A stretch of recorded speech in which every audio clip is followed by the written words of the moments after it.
Gimel, Zayin, chapter 7 here in the Maimer, Basi Legani, Tafshin Yud Ches, the second Maimer. We've explained till now that the letter Hey represents a complete kind of service of Hashem, that a person, the letter Hey are machshav and dibur, thought and speech. The disconnected line, action separates from the person. The person's talents or abilities are invested in something outside of themselves. So that's symbolized by the broken leg of the Hey that's disconnected from the thought and speech to the other two columns. But the letter Hey comes after Gimel and Dalid, that when a person is filled with godliness, when a person's connection to godliness is an indicated by the letter Hey, that has the Yud behind it, which represents a back-to-back kind of a connection. But the letter Yud that goes from the back to the front, as it is in the letter Hey, it appears in the front, the third leg. So that means the person is filled, his whole experience is filled with holiness and godliness, and therefore his thought, speech, and action are all filled with godliness. And so one thing leads to the next. When a person's thought and speech is the way it has to be, when it's invested in Torah and mitzvahs, so then even his action, which is seemingly cut off, it's disconnected, but even his action is appropriate. So his behavior is appropriate behavior. He doesn't get caught up or distracted in inappropriate behavior. And we gave an example of business dealings, that when a person's mind and speech are in the right place, so then when it comes to business, he behaves, when he's in that world, he behaves appropriately and not inappropriately. And so that's the idea of the Hey, in holiness. The person feels that strong connection to Hashem, that face-to-face connection with godliness, and therefore it affects not only his thought, speech, and deed, but even his action. Not only does it affect his garments, the thought, speech, and deed, but it even affects his character, because as we explained in chapter 6, bringing the idea of the Gabbai Tzedakah, that even his midos, even his personality, even his character is something that becomes transformed, ends up being appropriate. He behaves, or he feels and reacts appropriately, not inappropriately. And we brought the Torah of the Baal Shem Tov about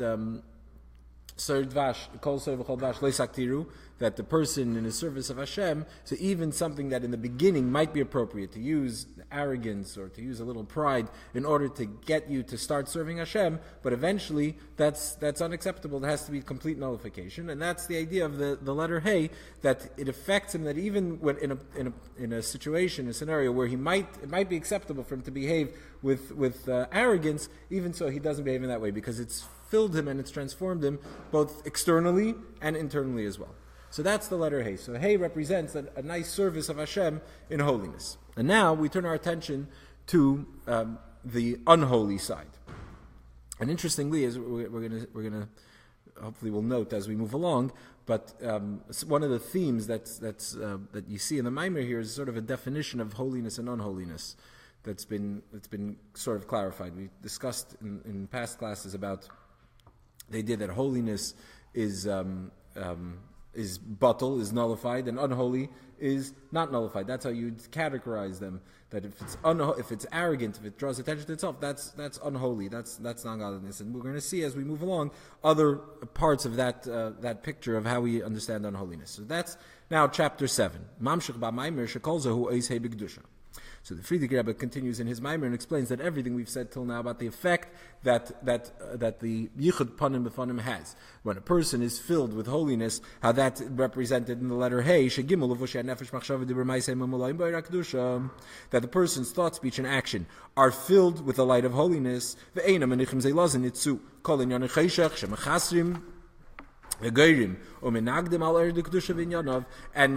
because he's filled with this light of holiness, it prevents the unholy from making inroads with this person. It prevents the unholy from taking away, from affecting him in a negative way. However, the letter Kuf, which as we said, the letter Kuf is from the other side. Kuf represents thought, speech, and action of the other side. Meaning, as we explained, Hey represents thought, speech, and action. But what type of thought, speech, and action? Holy thought, speech, and action. Kuf is the opposite of the letter Hey. That's the antithesis. It's the reflection of the letter Hey as it appears in the other side. So the letter Kuf also has 3 lines, and the two connected lines and one that's disconnected. And so that again, as we said, that represents thought and speech are the connected lines, and the separate line that represents action. So kuf also represents thought, speech, and action, except that the kuf goes beneath the line. It descends under the line. And so that represents unholy thought, speech, and action. It comes as a result of the letter Reish. The letter Reish, which has only two columns, that represents thought and speech of the unholy. When a person is filled with machshavah with foreign thoughts and evil thoughts. And also speech that's not godly. We're not talking about forbidden speech, for example, like evil speech and gossiping and the like, but even just empty speech, meaningless speech. That as a result of that speech, we get to the line of the kuf, which is action. Meaning that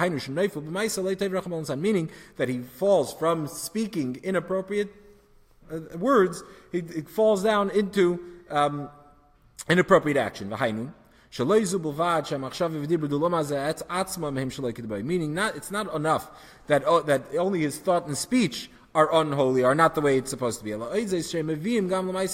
They also bring to undesirable behavior. As we said earlier about worries of financial concerns, just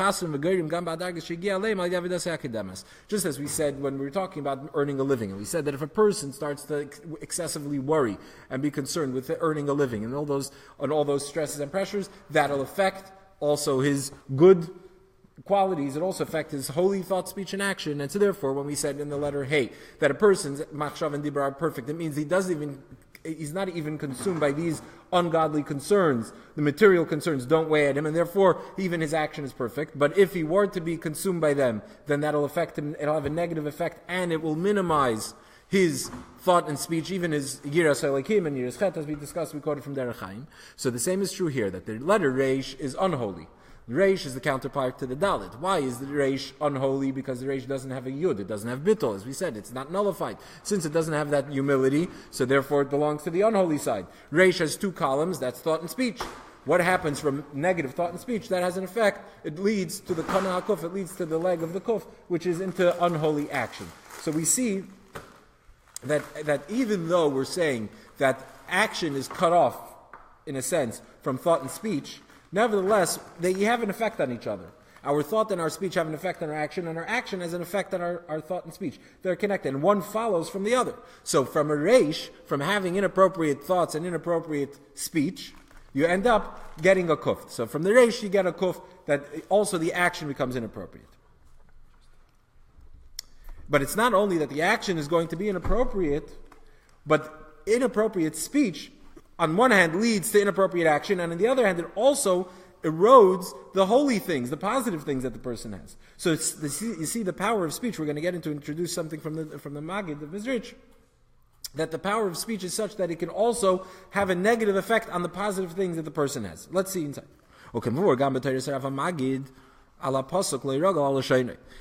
As is also explained in the Torah of the Magid teaches on the verse, you notice, remember, we quote in Basi Legani, as we mentioned in the introduction, the Rebbe quotes from all the Rebbeim, so we've already quoted from the Alter Rebbe, we've quoted from the Mittel Rebbe, from the Baal Shem Tov, and we're quoting from the Magid, which still leaves the Tzemach Tzedek and the Rebbe Marash and the Rebbe Rashab. They'll be coming the next half of the Maimer.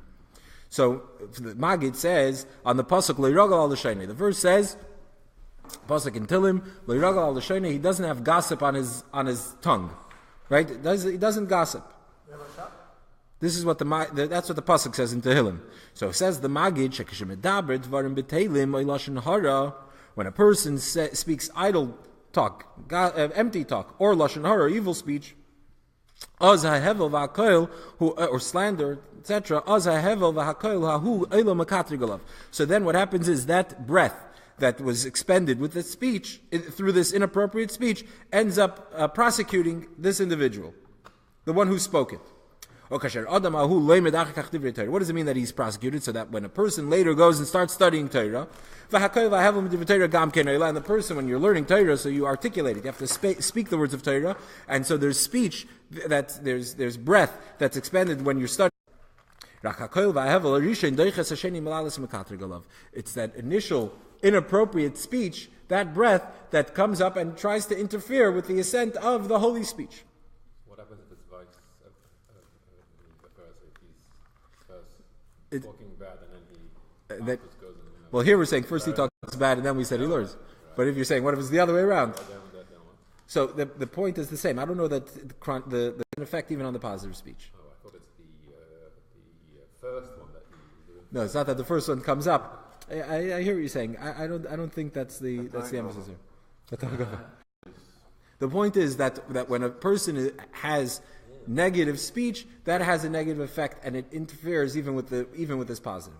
It's like we said about the Yetzer Hara, that the Yetzer Hara is the one who first he pretends to be your friend, and then once he seduces you, then he doesn't gossip on his tongue. Meaning, so the simple meaning of lo yiragal al hashoneh means that there is no gossip on his tongue.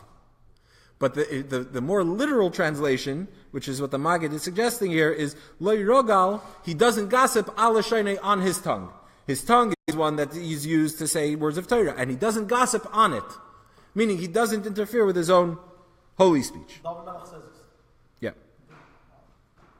The tzaddik doesn't gossip on himself. But the Rasha does slander himself. That this initial inappropriate speech then slanders on his holy speech that comes afterwards. So how does this work? So we see, though, the point is that even negative speech, not only does it lead to negative and inappropriate speech, you end up with inappropriate action, but it also has an effect the other way, that it affects negatively even the positive speech as well. How does it have this capacity? So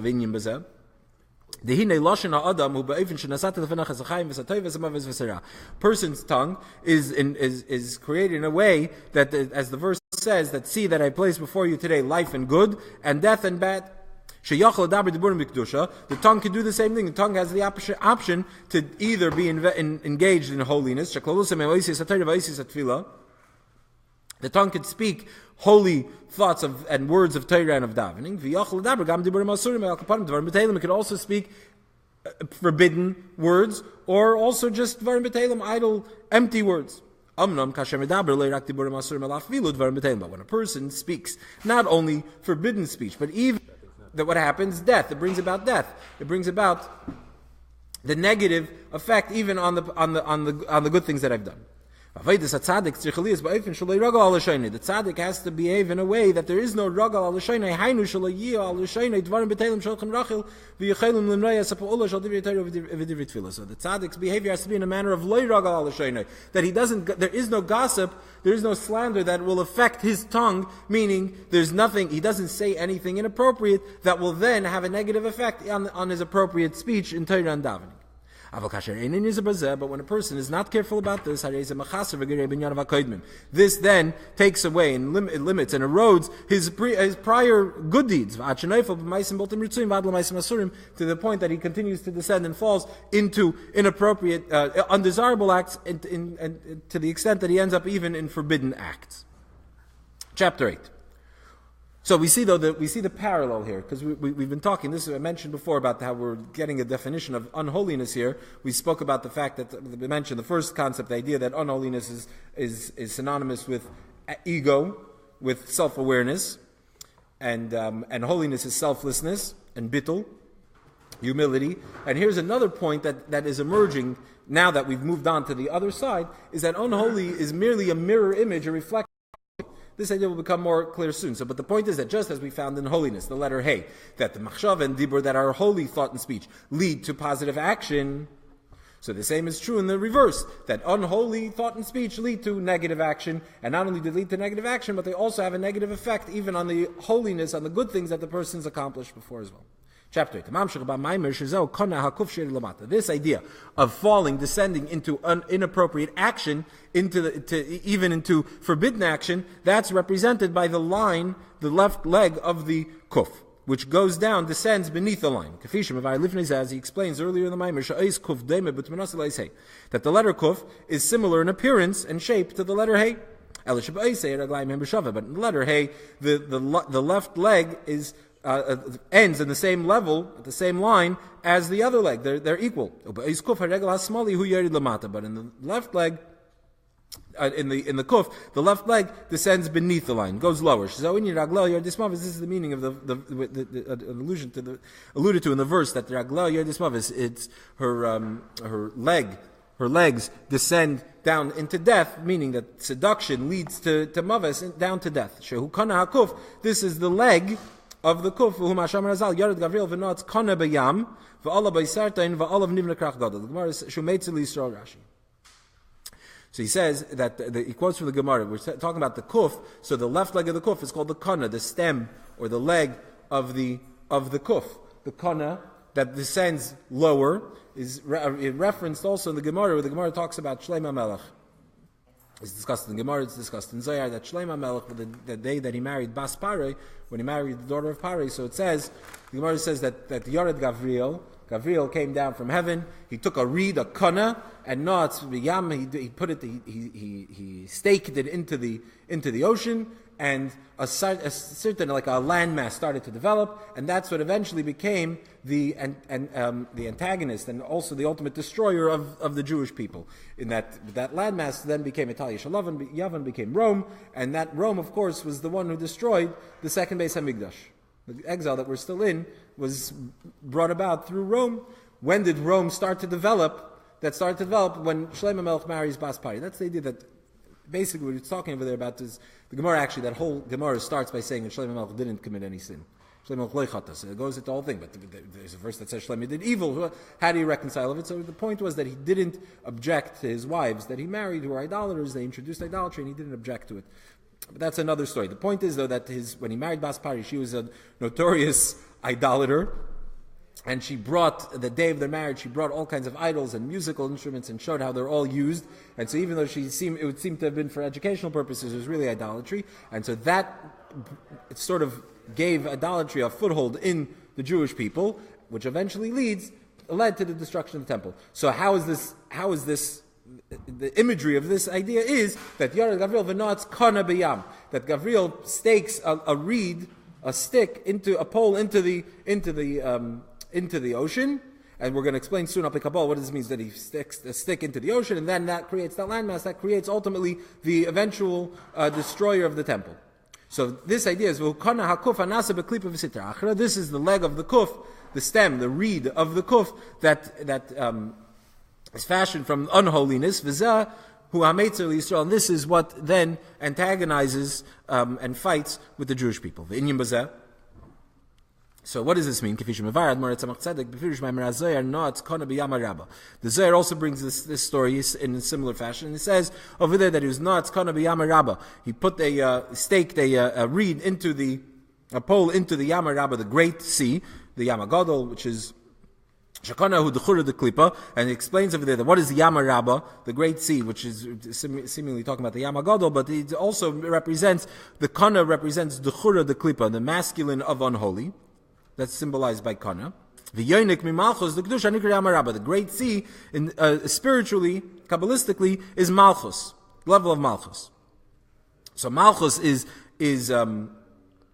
Yama Rabba, and what happens is that unholiness, the male aspect of the male energy of unholiness, the masculine energy of unholiness, the Kana is staked into the Yama Rabba, into Malchus of holiness. The Hine Sviris Malchus Atzilus Yama Rabba Ragla Yerdis Mavis. The attribute of Malchus of Atzilus, which is the level of Yama Rabba, that is Ragla Yerdis Mavis. Its legs descend down into unholiness. And it's through that it's possible for there to be some kind of energy that flows out to the unholy. No, it's going to be Yama Rabba, the idea of the reed being staked into the Great Sea. Through inappropriate action. That this increases power into and energy into Klippa, into the unholy.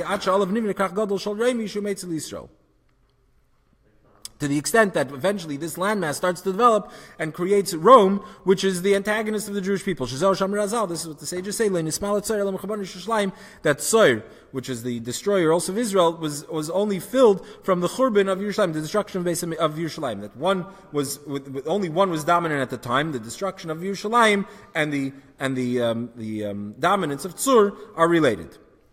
So this is a very Kabbalistic. Basically what this means is like this. I think we can just maybe sidetrack just to give a little clarity to what we just said. We're saying that that when a person descends into unholy act, an unholy act, what that represents is that holiness, that unholiness is now drawing energy from holiness. So another definition of unholiness is that it's a parasite. It takes energy from holy because nothing exists outside of godliness. So unholy, since it's, as we said, the first definition of it was that it's not batel. So it takes the divine energy and conceals it and corrupts it. So when a Jew who has holiness within them does something that's inappropriate, does something forbidden, so what happens is they charge the unholy with holy energy. The unholiness is now charged, is now being sustained by a holy energy. It's now sort of sucking that holy energy out. This is the meaning of Noatz Kana B'Yam.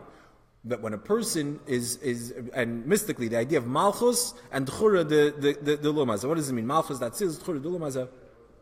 When a person is in a state of receiving, they're in a state of vulnerability. As we discussed earlier when we were talking about the Gimel and Dalid, you have to have bittul, you have to be open in order to be able to receive. Malchus is the ultimate receiver. Malchus is therefore the ultimately the vulnerable of the divine attributes, because Malchus receives. When you're in a mode of receiving, you have to open yourself up. Once you're open, you're kinds of inappropriate things. Just like when a person goes, when a student, the analogy of a student that goes to school with an open mind, if your mind is open, then you're vulnerable. And if you're vulnerable, all kinds of negative things could start to enter the mind as well. So Malchus is the level of holiness that's susceptible to unholiness attaching itself to it and drawing energy. So this is the idea that no, it's kana b'yam agadol, that b'yam rabba, that vulnerable and open to negative energy. This plays out even practically in halacha. There's a concept of aidi d'Torah l'miflat leibala, that when it doesn't receive. So mashpia, when you're giving, when you're teaching, you're not as vulnerable. There's a vulnerability there as well when you have to teach. The tzimtzum we talked about in a teacher-student relationship. The vulnerable one is the student, not the teacher, right? So who's the one that's open for something negative to impact them? It's the student, not the teacher. It's the receiver. It's malchus, not zah. Similarly, when it plays out in the masculine and feminine, the idea of kol kvuda baspel pnima, the idea of tznius, the idea of covering, is the idea of protecting that vulnerability. Because there's vulnerability, so therefore it's more susceptible to unholiness, and therefore there has to be sort of that concealment that has to be protected.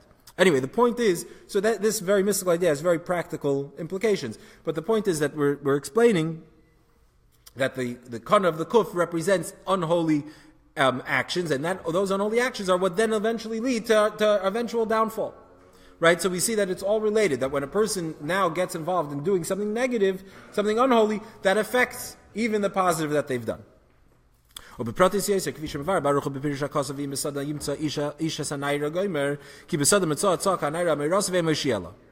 Tzemach Tzedek has a Torah on the description in the Chumash about a Naira Meirasa. There's a woman who's betrothed, who's is essentially partially married, went through the first stage of marriage, and so she's a married woman, and she's eventually abducted out in the field.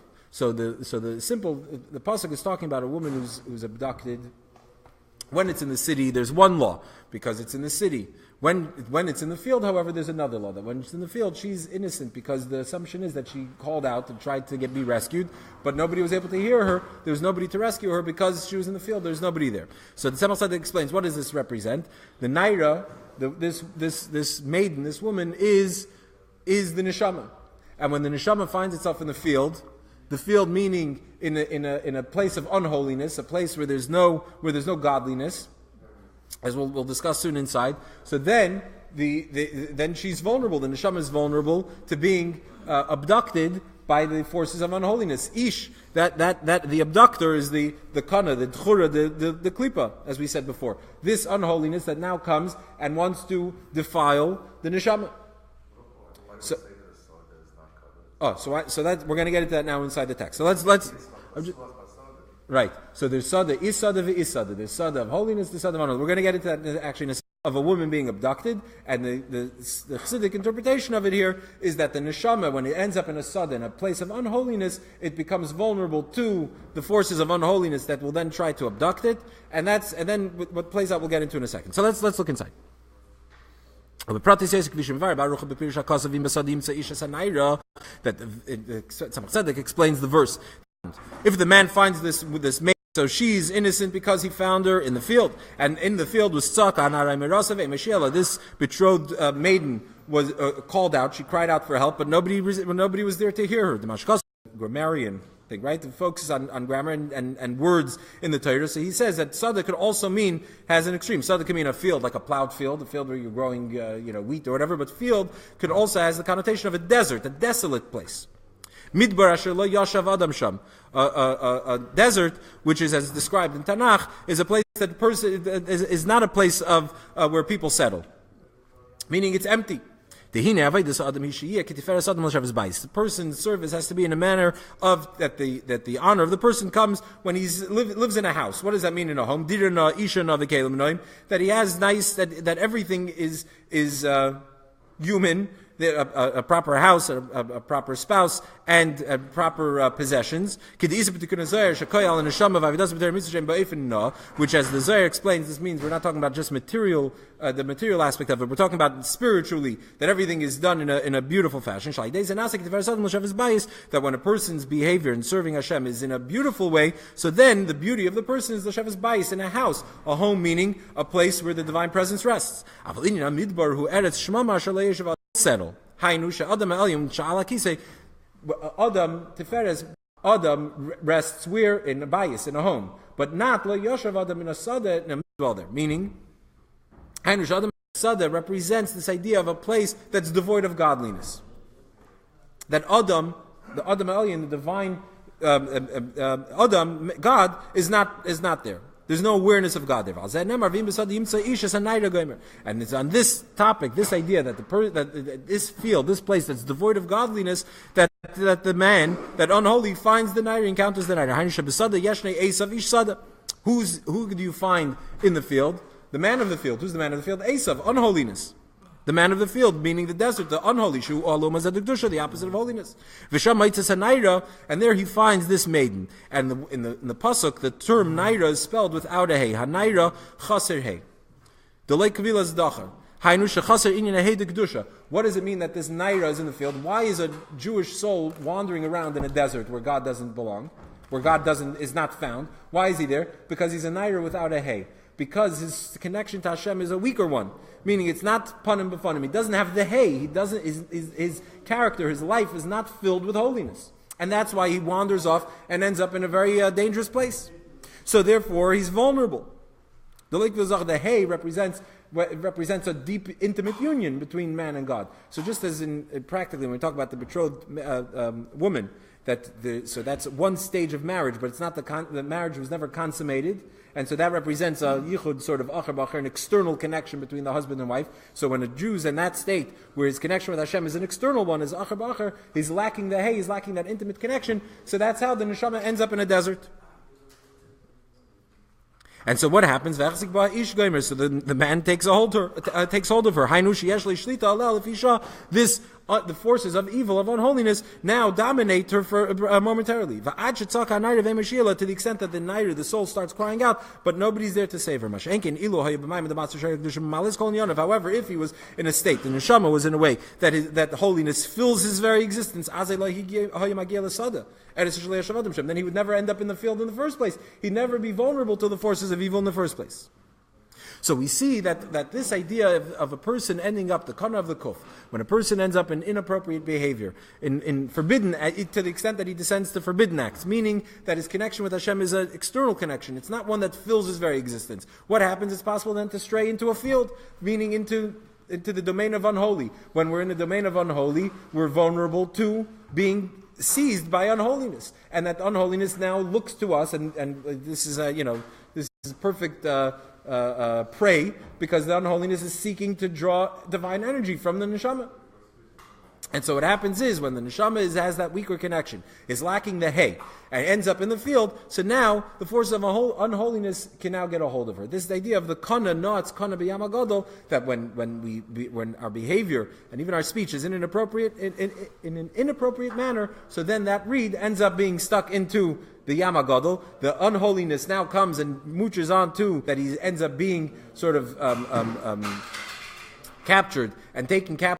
The force of unholiness. This is only a temporary scenario. This is not something that will now define the neshama, as we'll explain as we continue this Mr. Shem next class.